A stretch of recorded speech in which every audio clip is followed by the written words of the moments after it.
নমস্কার, সুভদ্রা রান্নাঘরে আমার সকল দর্শক বন্ধুকে জানাই স্বাগত। আমি শিউলি। আজকে আমি দেখো আবার একটা নতুন রেসিপি নিয়ে এসেছি। আজকে নিয়ে এসেছি রুই মাছ।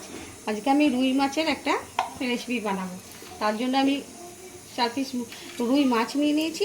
এবারে ভালো করে এগুলোকে আমি নুন আর হলুদ আর সর্ষের তেল মাখিয়ে এই মিনিট 10 রেডি করে রেখে দেবো। তারপরে আমি তোমাদের সাথে শেয়ার করব আমি কিভাবে আজকে রুই মাছটা রান্না করছি, সেটা তোমাদের আমি দেখাবো। তোমরা আমার সাথে থাকো। তাহলে আমি আর সর্ষে মাছ করব। হ্যাঁ, তার জন্য দেখো কালো সর্ষে আর সাদা সর্ষে নিয়ে নিয়েছি কতগুলো, আর একটু পোস্ত নিয়েছি, তার সঙ্গে 2-4টে কাজু দানা নিয়েছি, আর এই যে কাঁচা লঙ্কা নিয়েছি। এগুলোকে আমি মিক্সার জারের মধ্যে দিয়ে এগুলো ধুয়ে তারপরে আমি ব্লেন্ড করে তোমাদের নিয়ে আসছি। আমি কড়া বসিয়ে দিয়েছি, কড়াতে সর্ষের তেল দিয়ে দিয়েছি, 1 ফোঁটা লবণ দিয়ে দিলাম তেলের মধ্যে, তাহলে মাছ ভাজতে গেলে ছিটকাবে না। যদিও আমি সর্ষের তেল মাখিয়ে নিয়েছি, তবু মাছের কড়ার গায়ে একটু তেল লাগিয়ে দিলাম। এবারে আমি মাছগুলো ছেড়ে দিচ্ছি।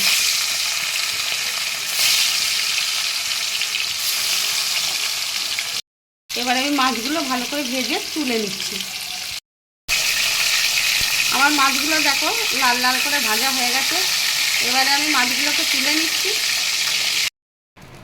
আমি মাছ ভাজার তেলের মধ্যে কতগুলো কালো জিরে দিয়ে দিলাম ফোড়নে, কাঁচা লঙ্কা, কাঁচা পেঁয়াজ, এগুলো একটু ভালো করে ভেজে নেব। আমি একটু টমেটো পেস্ট দিয়ে দিচ্ছি।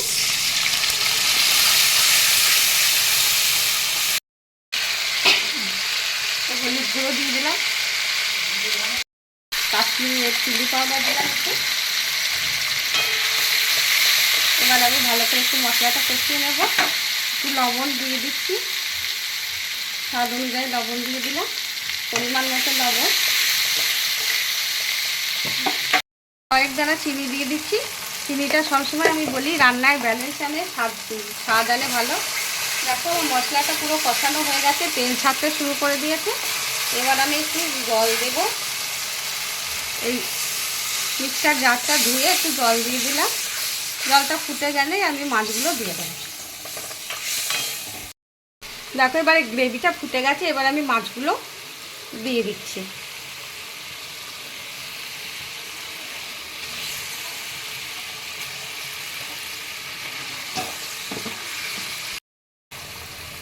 দেখো হয়ে গেছে। এবার আমি উপর থেকে 2টো কাঁচা লঙ্কা ছড়িয়ে দিয়ে দিলাম।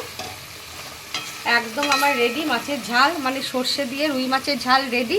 এবার আমি গ্যাসটা অফ করে দেবো। তোমরা এইভাবে একবার অবশ্যই অবশ্যই বানাবে, বানিয়ে খাবে, খেয়ে আমাকে কমেন্ট করে জানাবে তোমাদের কেমন লেগেছে আমার রুই সর্ষে মাছ। ঠিক আছে, আমি তাহলে গ্যাসটা এবারে অফ করে দিচ্ছি। আমার রুই সর্ষে মাছের রেসিপি রেডি এবং সার্ভ করে দিয়েছি। তোমরা এইভাবে একবার অবশ্যই অবশ্যই বানাবে, বানিয়ে খাবে, খেয়ে আমাকে কমেন্ট করে জানাবে তোমাদের কেমন লেগেছে আমার এই রুই মাছের রেসিপি।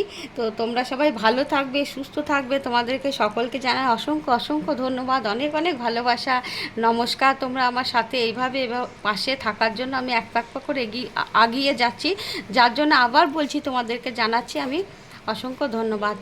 তাহলে আজকের মতো টাটা।